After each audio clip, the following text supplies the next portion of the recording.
ഇപ്പം സെക്കൻഡ് എങ്ങനെയുണ്ട് നമ്മുടെ എക്സ്പീരിയൻസ്? നല്ല എക്സ്പീരിയൻസ് ആണ്.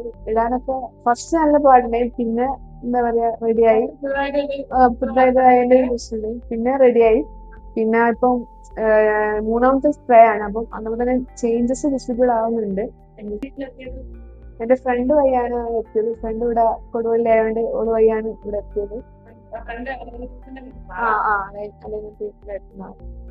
അതെ, ഒരു ഗ്യാപ്പ് ഉണ്ട്, നല്ല വിസിബിൾ ആയിട്ട് നല്ല ഗ്യാപ്പ് ആയിരുന്നു.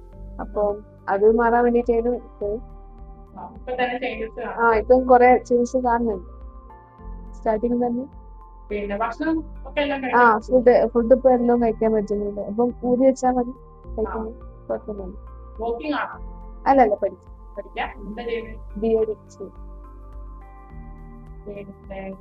എത്ര ഹവേഴ്സ് വേണ്ടി ചെയ്യുന്നുണ്ട്? പ്രോപ്പറായിട്ട് ലേണേഴ്സിന്റെ കാര്യം 22 hours ക്ലീൻ ചെയ്യണം, വേറെ ചെയ്യണം. ഇതിന്റെ റിസൾട്ട് നിങ്ങളെയും കൂടെ ഡിപ്പെൻഡ് ചെയ്തിട്ടാണ്. ബാക്കി ക്ലിനിക്കൽ എക്സ്പീരിയൻസ് ഒക്കെ സാറ്റിസ്ഫൈഡ് അല്ലേ? സാറ്റിസ്ഫൈഡ് അല്ലേ?